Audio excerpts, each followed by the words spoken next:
Bonsoir. Le retour de Laurent Gbagbo, toujours au centre des discussions. Plusieurs personnalités se sont prononcées sur ce sujet. On fait le point dans quelques instants. Et ce soir, il sera question, entre autres, de l'actualité sociopolitique de la réconciliation nationale. Notre invitée du talk est Pulchérie Edith Balé. Elle est présidente de Alternative Citoyenne Ivoirienne. Ici, vous le savez, on débat, on analyse, on équipe d'information, comme vous l'avez toujours souhaité. Bienvenue dans notre live talk.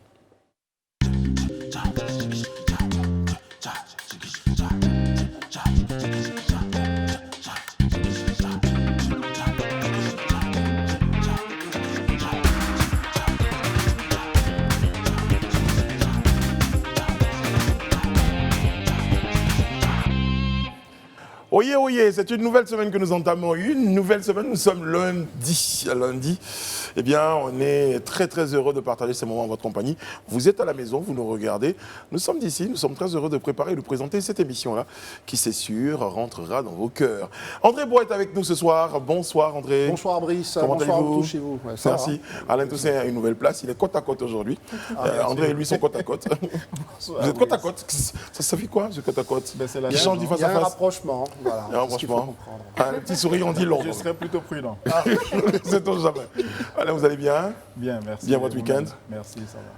Serge, votre week-end était bien? Bonsoir. Bonsoir, super beau week-end effectivement, il y a eu pas mal de mouvements, d'événements et tout, c'était très bien. Par contre, si je peux rebondir sur M. Alain Toussaint et M. André Bois, c'est un peu à l'image du pays. Hein, je pense.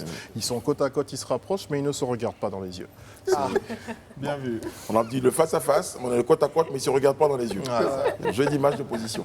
Miss Rayana Assi, comment ça va, Ça Rayana? va très très bien. Très bien. Merci. Je pense que dès que là on vous a vu, ça va très très bien. Merci. Personne ne l'a demandé. Mais vous, par exemple, merci. Et c'est pour ça que je t'ai manqué. C'est ça, exactement, beaucoup manqué. Alors,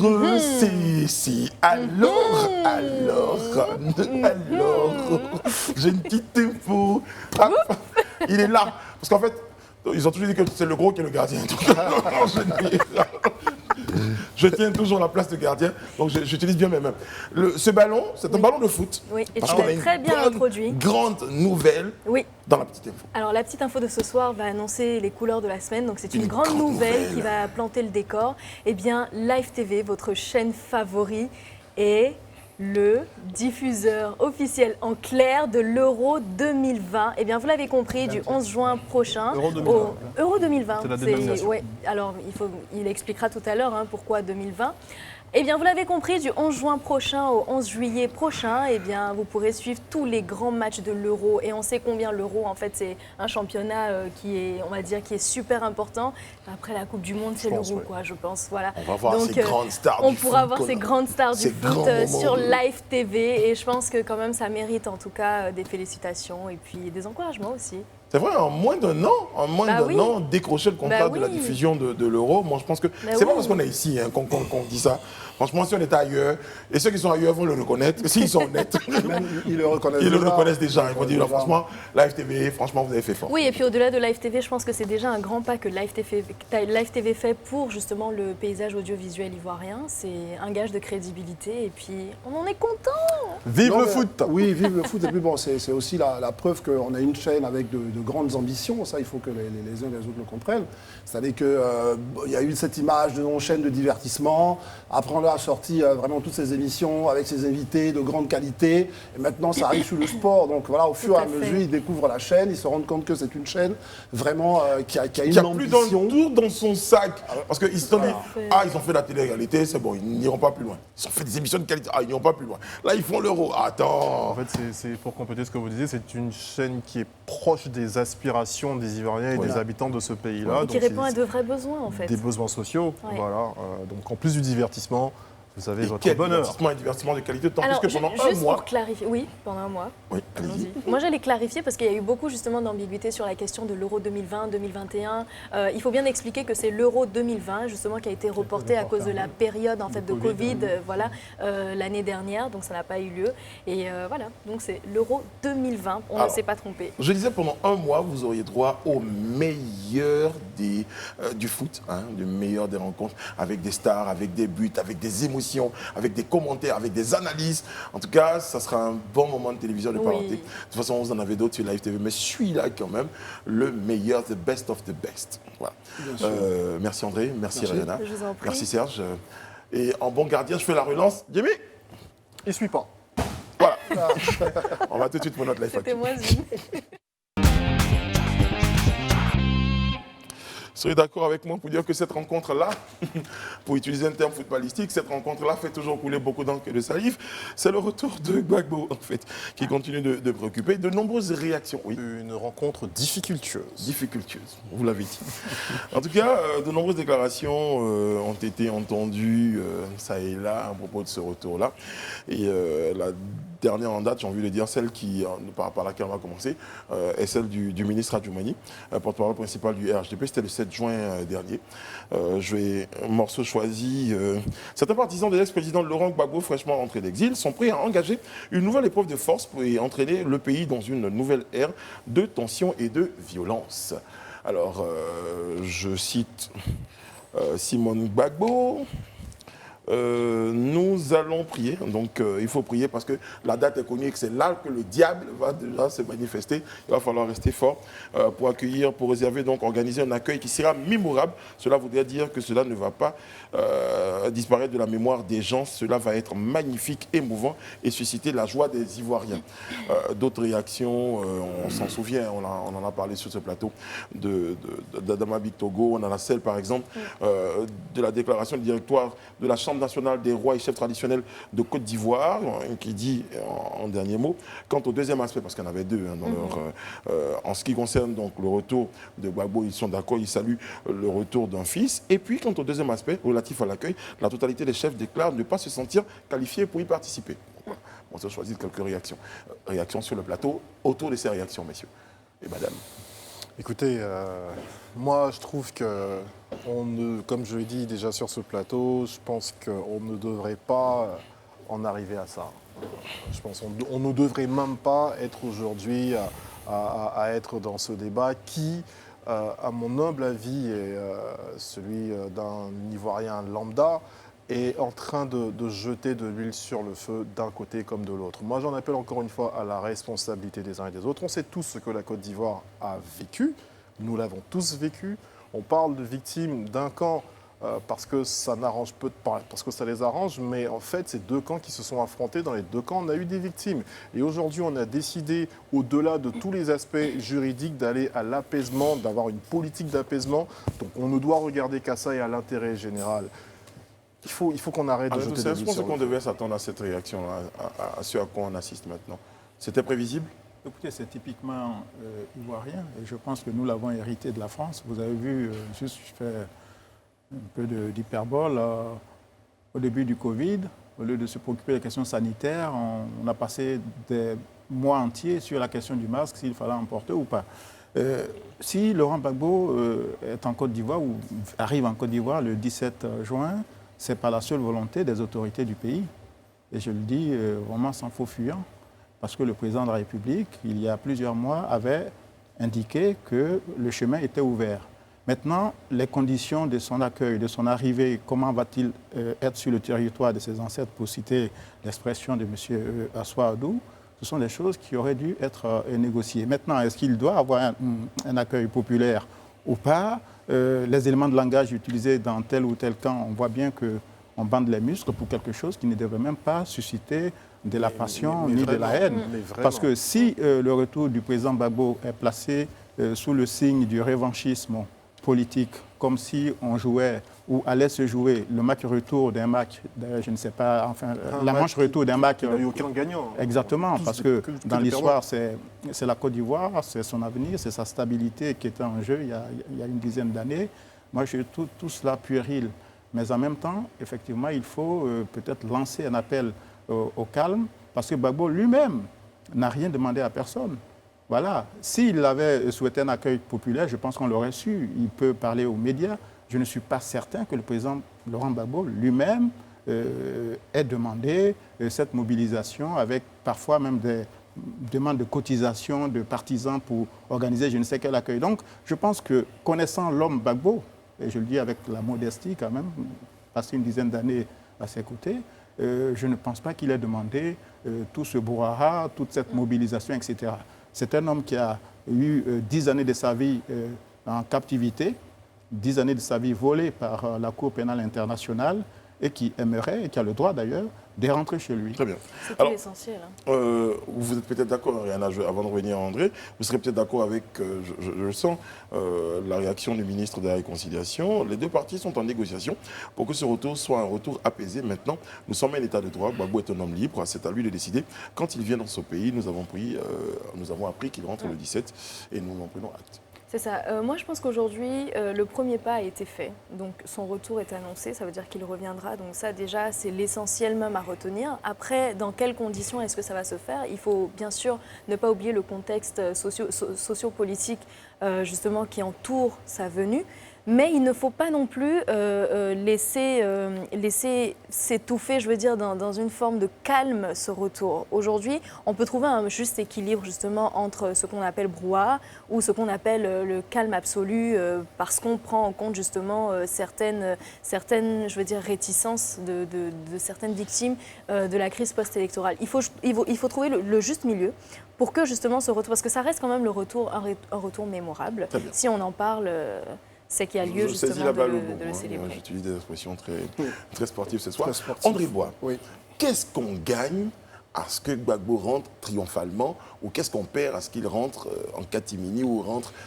Quels sont les enjeux? Vraiment, cette question, moi, m'intéresse, elle est excellente, je trouve. Parce que là, tout à l'heure, j'ai entendu ce que vous étiez en train de dire. Je ne suis ni d'accord avec Adjoumani, ni d'accord avec Simone Gbagbo. Simplement parce que, franchement, moi, c'est des choses que j'ai entendues. Le diable... on mélange Dieu avec la politique. Il y a des gens qui seraient agréés par Dieu et d'autres qui seraient le diable. Faisons attention, prions. Mais ils n'ont rien à foutre dans la politique. Non, mais je suis Ça pas part d'accord dans avec les vous. extrêmes Bien aussi. sûr. Ça part Je ne suis dans pas des d'accord, tu as extrêmes. expliqué ton avis. Oui, en bien fait, sûr. on ne peut pas dire dans un discours politique, le président doit venir tel jour, faisons attention parce que le diable va nous empêcher que ça s'arrête. Le diable, c'est qui? Non, mais le diable, ça peut être nous-mêmes. Le diable peut prendre possession de nous-mêmes, justement, pour qu'on soit... Ah ouais, et je dis, on vous fasse êtes des choses qui convaincus, ne soient pas forcément vous êtes raisonnables. convaincus que quand on parle à l'ensemble de nos concitoyens, et avec ce qui s'est passé dans ce pays, alors qu'on a tenu souvent certains discours, c'est des discours diabolisants, on a montré du doigt certaines personnes comme étant des personnes sanguinaires, comme étant des personnes d'une certaine, j'allais dire, pensée religieuse, et qu'on vient mélanger une affaire de diable, tout le monde a la capacité de décrypter. Je dis que la responsabilité d'un homme politique, ce n'est pas de tenir des propos qui peuvent prêter à confusion. Voilà, donc Adjoumani d'un côté doit apaiser le parti au pouvoir. Alain Toussaint l'a dit, c'est grâce, on n'a pas besoin de le répéter 15 000 fois, c'est grâce au président Alassane Ouattara que le président Gbagbo rentre. Et les opposants doivent aussi comprendre que l'entrée du président Gbagbo est une occasion aussi pour se calmer, parce qu'il y a eu des victimes, et que ce soit de leur côté ou d'ailleurs, on doit respecter ces victimes. Donc il n'y a pas de triomphalisme exagéré à avoir.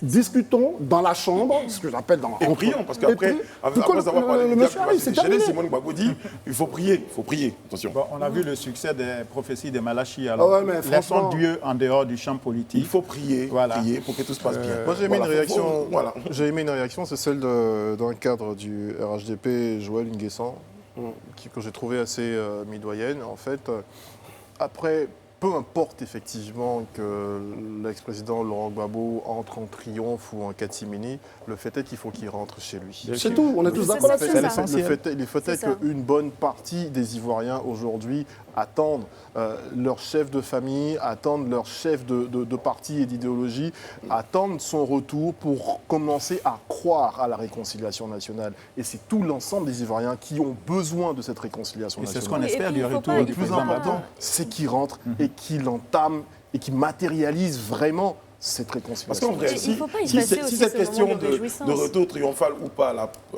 est en train de poser problème, ce que vous vous dites, c'est que vous ne souhaitez pas que ce soit un élément qui vienne freiner le plus important, Parce qui est qu'on le est retour toujours de dans la Gbagbo. forme. Et Parce Parce que qu'ils tout à peuvent l'heure, l'agir, et puis après, Oui. si le parti décide de le l'organiser... fond, c'est quoi? Oui. C'est que politiquement, quel sera l'apport du président Gbagbo une fois qu'il est sur le territoire?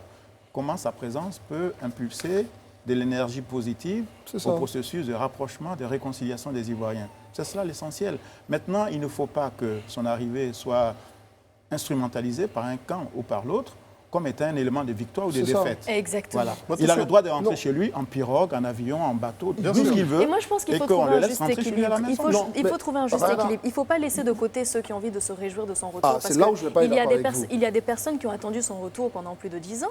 Et il ne faut pas aussi laisser de côté justement les personnes qui se sentent victimes justement de ce que la crise a pu mettre en place comme dégâts dans leur vie.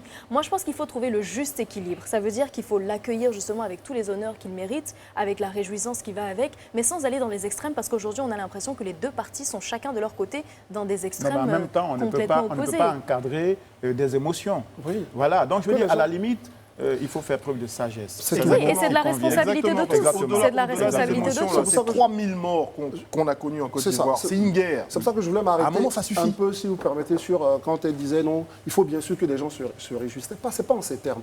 Ce que je vous dis, vraiment, je veux vraiment aller au bout de ma démonstration. Imaginez quelqu'un qui a tué une personne dans un village. Enfin, quelqu'un est mort dans un village. On accuse un monsieur. Tout le monde pense que c'est lui. Et il se trouve qu'il a un bon avocat qui arrive à le faire libérer.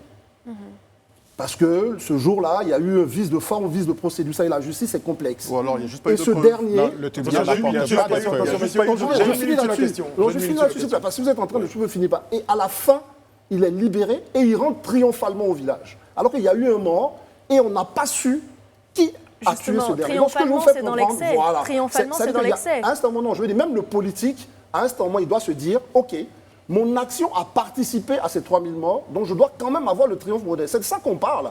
Ce n'est Oui, pas ça reste qu'il dans a la le droit modestie. de rentrer. Je suis d'accord, c'est l'équilibre voilà, des choses. un C'est problème. l'équilibre des choses. Moi, je suis d'accord, ça reste dans la modestie, mais on est en démocratie et j'estime que certaines personnes ont envie de se réjouir, que ça se fasse justement dans un cadre qui est maîtrisé. On est C'est ce que je suis d'accord. en train de dire. Permettez-moi de citer Monsieur le ministre de la Réconciliation qui dit que les négociations sont en cours. Les négociations... Les négociations, pourquoi, en fait?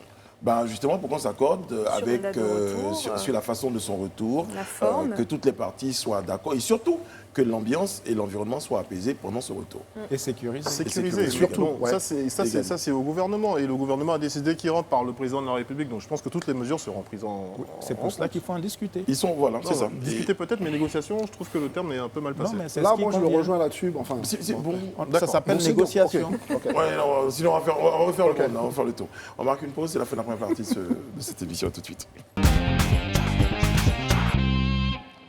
Notre invité du jour ou du soir est la présidente d'Alternative citoyenne ivoirienne, Pulchérie Balé, est avec nous autour de cette table. Bonsoir Pulchérie. Bonsoir. Je vous promets que je n'étais pas sûr qu'on vous ait sur ce plateau-là. Donc on est très heureux de vous avoir avec nous. Alors je rappelle que vous êtes en liberté conditionnelle depuis le 28 avril 2021, après 8 mois passés en prison. 8 mois et demi. Et demi passés en prison pour avoir appelé à manifester contre la candidature du président Ouattara lors de l'élection présidentielle en 2020. Moi, la première question que j'ai envie de poser aujourd'hui, c'est quel sentiment, que retenez-vous de cette période? De détention. Oui. c'est 8 mois et demi. Je retiens une période de retraite parce que c'est des moments qu'on utilise beaucoup pour réfléchir, pour prendre des nouvelles orientations, pour prier et tout. Donc j'ai vécu cela beaucoup plus comme une retraite spirituelle. Wow. C'est Ça a été une difficile? façon différente d'aborder les choses. Oui, au début, c'est forcément difficile parce que on est privé de liberté, on arrive dans un environnement qui est plutôt sinistre. C'est vraiment triste là-bas, c'est insalubre. Donc au début, ça choque. C'est difficile de s'adapter, mais bon, on finit par s'y faire. Qu'est-ce qui vous fait tenir? J'ai eu la chance d'être précédée par 5 femmes de GPS. Donc, mon intégration a été facilitée par leur présence. Et donc, il y a ça, il y a la prière aussi. Et puis, il y a eu le soutien des Ivoiriens qu'on a vu à travers les réseaux sociaux. C'était très réconfortant. Alors, vous parlez là de spiritualité, donc de Dieu. Oui. Est-ce que vous en voulez quelque part à ceux qui ont contribué à votre détention durant 8 mois et demi? Non, pas du tout. Pas du tout, parce que nous luttons pour l'existence d'un état de droit. Et nous avons estimé avoir usé d'un droit normal de la liberté d'expression. Et si pour cela on a été emprisonné, pour nous, c'était la preuve de ce que nous dénoncions avant notre détention. Parce qu'avant ça, on disait qu'on était sous une dictature, on trouvait que c'était un peu dur. Mais avec notre arrestation, il y a eu une preuve de plus qu'on n'était pas dans un état de droit. Donc, je ne leur en veux pas du tout. Il y a toujours des avantages à toutes les situations. Alors, je vais juste... Dans Allez-y, une Ariane. récente sortie, vous Ariane. disiez que si c'était à refaire, vous le referiez. Quand on sait tout ce que ça a pu causer comme dommage, qu'est-ce qui motive une telle sortie? J'ai dit que j'étais prête à le refaire parce que c'est par rapport à nos convictions que nous agissons. C'est des principes que nous défendons. On a dit que dans notre Constitution, qu'on ne devait pas faire plus de 2 mandats. Et donc, quand le 5 mars 2020, le président a annoncé qu'il ne se présenterait pas à nouveau, on attendait tous de voir si cela serait effectif. Et avec le décès de feu Amadou Gon Coulibaly, on a été encore plus curieux de savoir ce qu'il en serait. Et donc, déjà, moi, avant le 6 août, puisque après le décès de feu le Premier ministre, l'adresse la plus sûre à la nation, c'était celle du 6 août. Donc, nous, avant le 6 août, on avait déjà fait une conférence de presse pour dire que si le président annonçait sa candidature, on manifesterait. Puisque déjà, dès après le décès du Premier ministre, il y a eu des voix qui se sont levées pour lui demander de se présenter. Il y a eu des manifestations pour le oui au 3e mandat. Donc nous, on a dit, on attend le 6 août. Après ça, on ferait des manifestations pour le non. Donc, quel que soit le contexte, tant que la Constitution est violée, on est en droit de réagir. Alors, à vous entendre, je vois clairement un conflit entre, je dirais, 2 éthiques. L'éthique de conviction, qui rejoint vos engagements politiques, la conscience, les valeurs, et de l'autre côté, l'éthique de responsabilité, qui ramène aussi au respect, vous disiez tout à l'heure, de l'état de droit.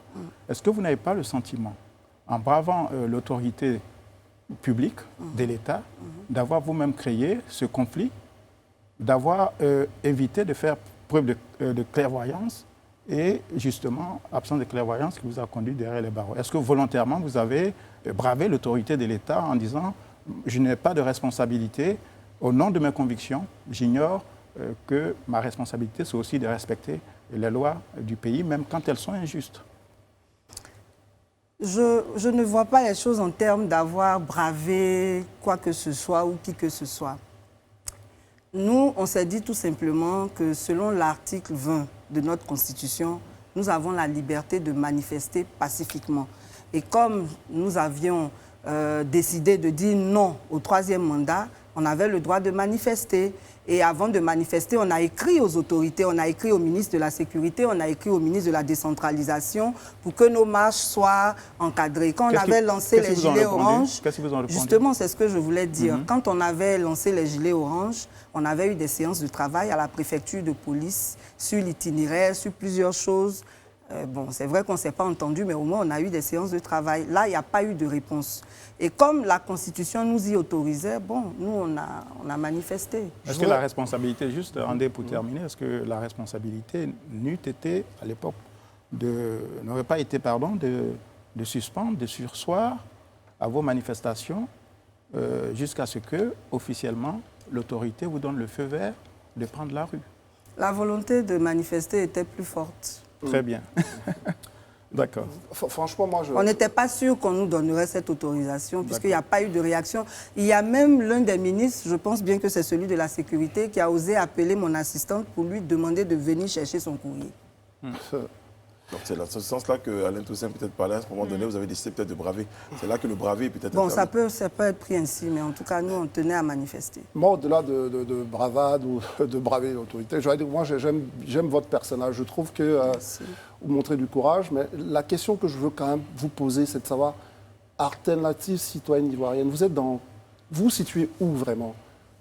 Vous dites c'est de l'action civile, c'est de l'action politique, c'est quoi au fond? Parce que j'ai bien peur que une telle énergie qui peut être vraiment au service de la société soit exploitée en faveur d'un camp. J'ai bien peur, hein. Enfin, je ne sais pas, vous allez me répondre. Vous vous situez où dans votre combat? Votre question est très pertinente parce que beaucoup nous rapprochent de l'opposition. En réalité, Alternative citoyenne ivoirienne a été créée le 5 mars 2019 dans le cadre d'un atelier que nous avions organisé, nous Forci, parce que je suis aussi présidente du Forum des organisations de la société civile ivoirienne que j'ai créé depuis 2017. Donc quand on a vu que l'école ivoirienne était menacée, il y avait un bras de fer entre le ministère et les syndicats d'enseignants, on s'est dit qu'il fallait faire quelque chose, il fallait réagir. Donc on a organisé un atelier qui avait pour thème comment dans la solidarité, la société civile pouvait trouver des solutions aux problèmes des Ivoiriens, aux problèmes d'intérêt national. Donc c'est au cours de cet atelier-là que dans les recherches de solutions, l'idée de créer Alternative citoyenne ivoirienne est née.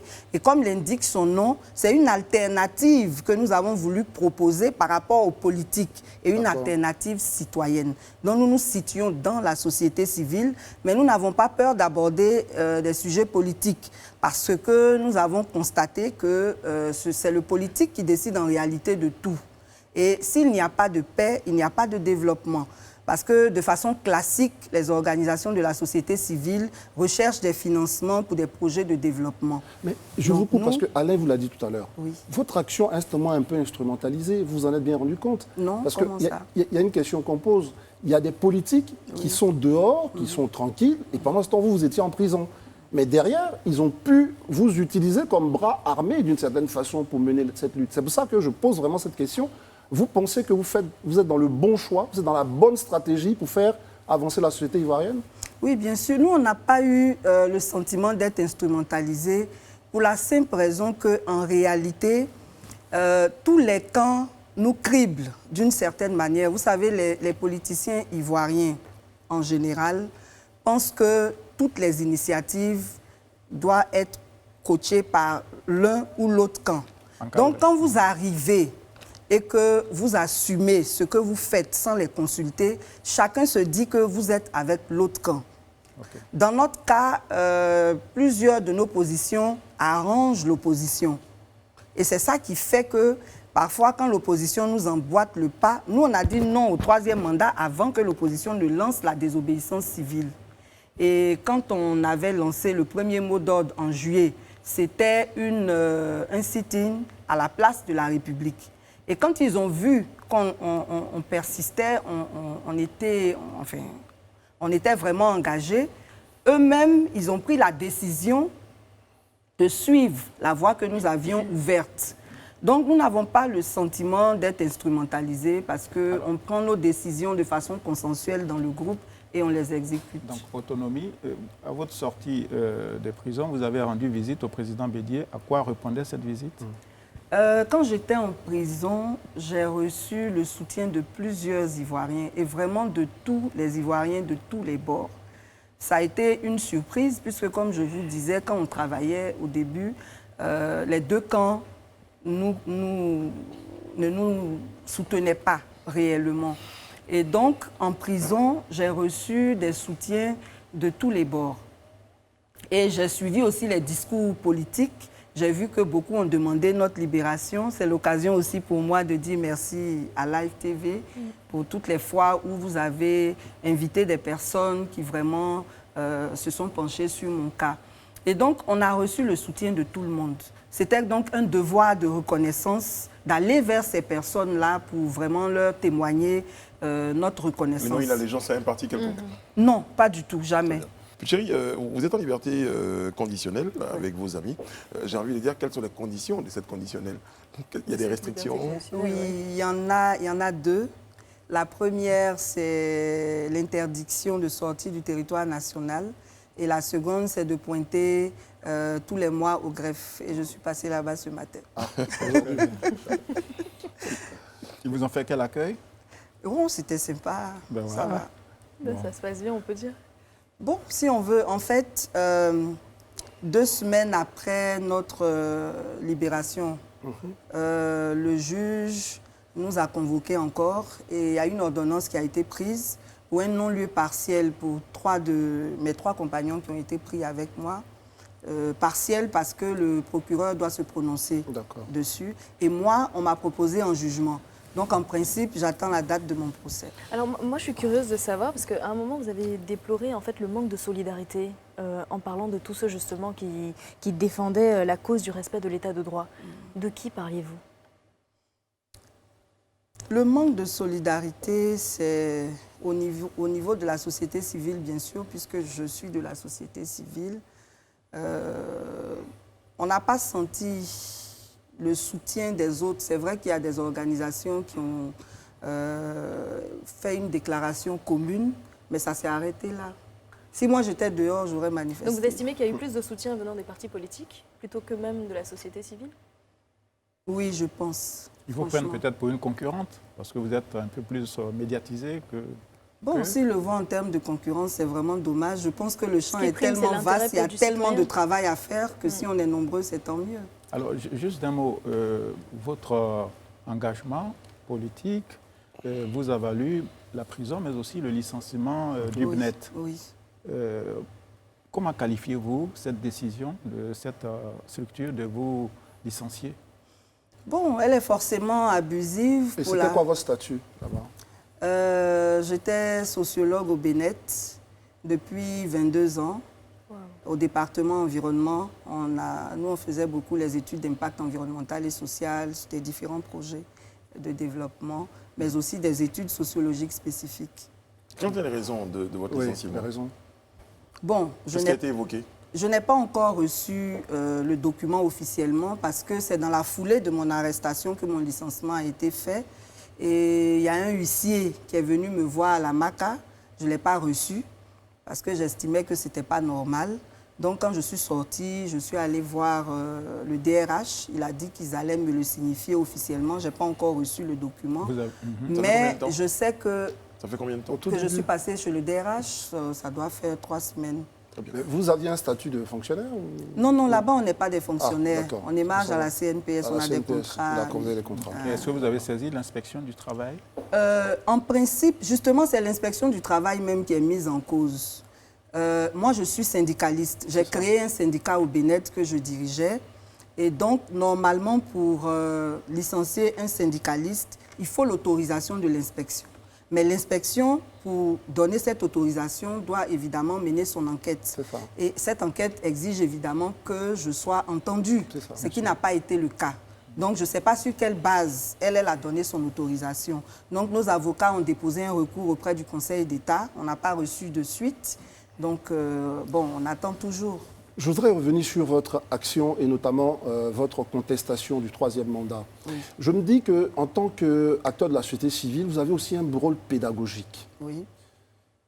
La société civile, son rôle, est-ce que c'est de dire nous, on conteste l'interprétation du 3e mandat par Alassane Ouattara, ou bien on va écouter le Conseil constitutionnel? Parce que moi, c'est une vraie position. C'est là où je parlais des responsabilités. C'est ça. C'est-à-dire que dans la société ivoirienne, vous dites quoi? Vous contestez ce... Parce qu'Alassane Ouattara, lui, il annonce sa candidature. C'est son plein droit. Mais le Conseil constitutionnel ne s'est pas encore prononcé. Et la société civile appelle à manifester. Là, moi, ça me pose un problème. Je me dis, non, parce que votre rôle, c'est qu'à un certain moment, il faut que nos concitoyens aient confiance en nos institutions. Mais sauf que l'institution ne s'est pas encore prononcée, que vous avez déjà commencé à manifester. Mais en Côte d'Ivoire, on est en crise avec toutes les institutions. On n'a pas confiance en nos institutions. C'est ça aussi que vous devez savoir. Mais c'est vous aussi de nous aider, là. Oui, mais civile. comment on aide quand toutes les fois qu'on écrit aux autorités, on n'a jamais de réponse? Depuis 2017 que nous avons commencé cette lutte, toutes les fois qu'on a écrit, que ce soit au président de la République, au Premier ministre ou au ministre, selon la thématique sur laquelle on travaille, on n'a jamais été reçu. La seule fois où on a été reçu, mais c'était peut-être déjà un peu tard, c'était le 6 juillet. Il y a un conseiller spécial du Premier ministre, je crois M. Daouda Ouattara, qui est chargé des questions électorales, qui nous avait reçus. Et puis malheureusement, le 8, il y a eu le décès du Premier ministre. Donc pour revenir à votre question, nous les Ivoiriens, nous sommes en crise avec nos institutions. On n'a pas confiance en la police. On n'a pas confiance. On est en crise avec eux. Mais quand vous dites nous les Ivoiriens, certains Ivoiriens peuvent ne pas se sentir concernés par vos propos. Non, nous on est de la société civile, on est dans le peuple, on est du peuple. On sait ce qu'on vit, on sait ce qu'on entend, on sait ce qu'on voit. Donc ça peut ne pas être tous les Ivoiriens, mais d'une façon générale, il y a des dysfonctionnements dans toutes nos institutions. Même le fameux Conseil constitutionnel dont vous parliez, moi, Dans mes sensibilisations que j'ai faites avant de lancer les manifestations, je l'ai décrié. Lui-même, il n'était pas légal. Si vous aviez été reçu par une de ces autorités dont vous parlez, qui ne vous écoutait pas, ou vous aviez le sentiment de ne pas être entendu, si ça avait été le cas, mais que ça n'allait pas dans le sens de ce que vous estimiez juste, est-ce que vous auriez quand même fait cet appel à manifester? Oui, mais parce que ce sont des manifestations pacifiques. Quand le dialogue ne donne rien, c'est là qu'on manifeste. Sinon, on ne se lève pas comme ça du coup pour manifester. La première chose, on écrit. Parce que la société civile, normalement, fait des plaidoyers. Mais les plaidoyers, on les fait quand on vous écoute. Mais nous, on ne nous écoutait pas du tout. Mais c'est un sacerdoce ce que vous faites. C'est-à-dire que vous, c'est pourquoi j'insiste sur votre qualité. Donc il fallait se faire entendre d'une autre manière. Mais pas forcément en utilisant les moyens des politiques. Ce n'est pas les moyens des politiques. Hein. Manifester, c'est... Je vous comprends, mais j'essaie de dire les politiques de chez nous parce que je pense que la société civile elle doit avoir vraiment des canaux de discussion autres que la rue, à moins que ça concerne notre vie, la cherté de la vie, etc., comme on peut manifester ailleurs, les gilets jaunes. Vous avez parlé des gilets orange, c'est ça. Moi, ça me parle. Mais quand ça concerne le sujet politique, je pense que vous devez choisir que le plaidoyer. Notamment, parce que là, si vous choisissez la preuve, voyez là où ça nous a mené. Ça nous a mené à quoi? Moi j'ai bien peur. J'aime bien ce combat que vous faites, mais regardez. Je vais vous demander... Le plaidoyer ne se fait que dans un cadre où le dialogue est possible. Quand le dialogue n'est pas possible, on descend dans les rues. Vous avez estimé que le dialogue avec les institutions, le dialogue était rompu? Il était fermé. Très bien. Alors, vous avez sans doute eu connaissance de cette actualité. On en a parlé en ouverture de l'émission. Laquelle? L'arrivée le 17 juin prochain de l'ancien président Laurent Gbagbo. Qu'est-ce que ça vous inspire? Nous sommes très heureux que cette arrivée-là soit envisagée parce que pour nous, ce n'est pas trop tôt. Je le disais tantôt, depuis 2017, quand on a commencé à lutter, on luttait pour la réconciliation. Et la réconciliation commande que tous les fils de ce pays se réunissent pour définir ensemble comment on y va. Et donc, son arrivée est essentielle puisqu'il est un acteur politique majeur et il a beaucoup de partisans. Donc, c'est vraiment souhaitable que le président Gbagbo revienne, que la réconciliation se fasse. Mais il n'y a pas que lui. Je disais que c'est tous les fils du pays qu'il faut. Il y a le président Soro Guillaume qui est en exil, il y a le ministre, le maire Akossi Benjo, il y a plusieurs qui sont en exil. Il faut que tout le monde rentre pour qu'ensemble, on puisse parler de réconciliation. Justement, puisqu'on parle de réconciliation, je vous permets, ça va être votre dernier mot.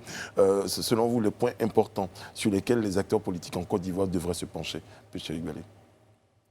Malheureusement, les acteurs politiques en Côte d'Ivoire ne sont pas, on va dire, en harmonie. Et c'est dommage. Mais nous, depuis qu'on a créé ACI, on a prescrit un dialogue inclusif. Pourquoi?